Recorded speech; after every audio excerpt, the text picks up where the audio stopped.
The rule of 100 states that if you spend 100 hours in a year, which is 18 minutes a day, all of us, in any discipline, karate, violin, piano, whatever, if you spend 18 minutes a day, which is 100 hours a year, you'll be better than 95% of the world in that discipline. It's just the consistency of whatever you do more than anything else.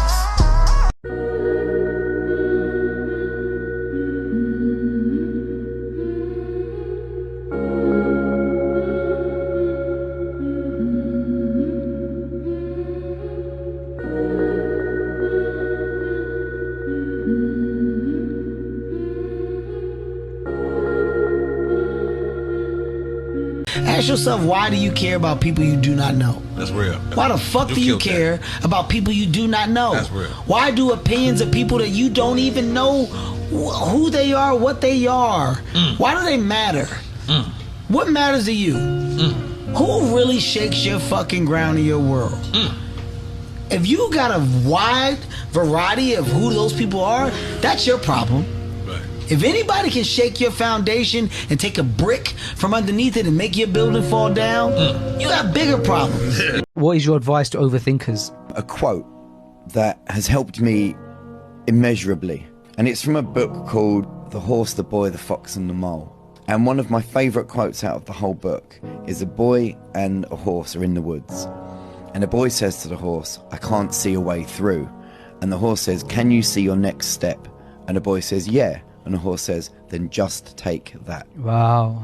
All of the time we look at the goal, we look at the future, we look at the end game, we look at how long a journey it is, and we feel overwhelmed. Yeah. Instead of that, just go, right, I'm not going to worry about that, because that will come. With each step you will get closer to that, so I don't need to worry about how far away it is. All I need to focus on right now is my next step. Stop waiting for life to be easy. Stop hoping for somebody to save you. You don't need another person lying to you. Things don't all add up. But you're resilient. Face some hard facts and you could have an incredible life. Only real power we have in the world is choosing our response. We can't choose what happens to us. We can get stuck into situations where we are abused, where we are not treated fairly, where any number of bad things can happen. And so the only choice we can make is how to respond. And I find that that knowledge gives me so much freedom, because if something bad is happening to me that I can say is beyond my control, I can say, well, at least, I have the power in my response to show the world what kind of person. Have you ever heard the metaphor of the buffalo and the cows? No, please share. Buffalo and cows, they can both sense when a storm is coming. Big, terrible rainstorm's coming, they both sense it. And cows, they take off running away. Buffalo, they sense the storm and they run right at it. They run right into the storm. And I compare that to trauma. We're just creating a generation of cows where we're making it okay for us. We just let them run away from it and not deal with it. And the cool thing is cows, as they're running away from the storm, they get tired. The storm catches up with the cows and the cows keep running.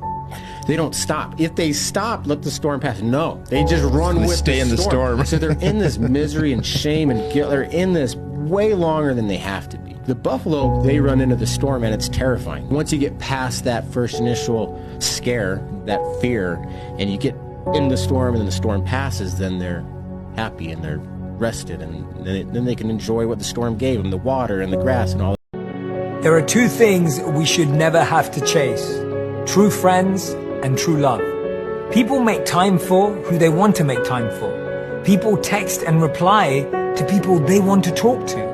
When someone tells you that they're too busy continuously, believe them. Don't try to convince them otherwise. Don't try to force them to make time for you. If they want to, they will. It hurts, but you can't force someone to have feelings for you. Remember, the genie in Aladdin could do everything apart from that. You shouldn't have to beg someone to love you. You shouldn't have to beg someone to care. You shouldn't have to beg someone to try.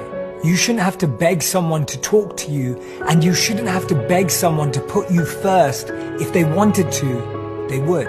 Don't let people become a priority in your life when all you are to them is an option. this took me like 30 years to figure out, and I figured it out on this tour. There's a lot of potential you locked in your genetic code. And then if you put yourself in a new situation, then the stress, that's the situational stress that's produced by that particular situation, unlocks those genes and then builds new parts of you. And so that's very cool, because who knows how much there is locked inside of you. Not everybody deserves to know the real you. Let them judge you for who they think you are. Because what happens is they already have an idea about you. They've already built up this process and imagination about who they think you are, what they think you're about. And maybe they just don't deserve to know every insight. So I like how you said that earlier. It's like there's certain things that you've learned. Hey, this is for me and my wife. This is for me and my family. This is not for social media. This is not for a post. And so I just want you to remember that average is the enemy. Success is your responsibility, and change can take place in an instant if you are willing to flip the switch. Life is not just the passing of time. Life is a collection of experiences, their frequency and their intensity. When my friend Mark died at age 44, someone says, that's young to die. But what if he lived 4 lifetimes in one? It might not be too young. So here's whatever the span of your life turns out to be, here's what you want to fill it up with: experiences and the intensity of those experiences. Whenever you wake up in the morning, today is going to be a great day. You have to nudge your brain, right? We have a conscious mind, we have an unconscious mind, we have a self-image, and your subconscious is paying attention to the words that the conscious mind is saying. And so if you're like, oh, I don't want to get out of bed, today's going to be a bad day, you're going to have a bad day because you just programmed your subconscious mind to do that. Every day when my feet hit the floor, today is going to be a great. One of the biggest mistakes, I still hear it today from young people, I don't have to worry because I'm still young. Yeah, and that is death to most people, because eventually you get old and then you're not young again. One of the most important things you have in your life is time. It's one of your greatest assets, or it's your liability. Your brain is like a supercomputer, and your self-talk is a program it will run. So if you tell yourself you're not good at remembering names, you will not remember the name of the next person you meet because you program your supercomputer not to. Your self-talk is important, and it is the program that will run. And I always tell people to keep it positive, keep it empowering, because your mind is always eavesdropping. He said to me, my grandfather walked 10 miles to work every day. My father walked 5. I'm driving a Cadillac. My son is in a Mercedes. He said my grandson will be in a Ferrari. But he said my great-grandson will be walking again. So I asked him, I said, well, why is that? And he said to me, tough times create strong men. Strong men create easy times. Easy times create weak men. Weak men create tough times. He said to me, many will not understand, but you have to raise warriors.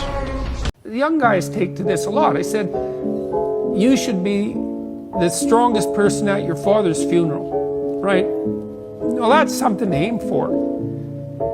It's a transition, a generational transition, and it means that, well, all the people around you are suffering because of their loss.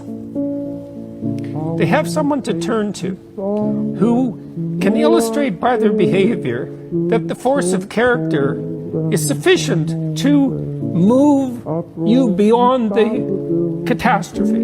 And you need that. Dreams without goals are just dreams. Come on. And ultimately, they fuel disappointment. Exactly. On the road to achieving your dreams, you must apply discipline, but more importantly, consistency. Because without commitment, you'll never start. But without consistency, you'll never finish. Face it, you do not look away when challenges come. You don't blame yourself if at that moment in time you are not able to face it. The only thing you're gonna do is you step back, you take time for yourself, you invest the work and prepare yourself to return.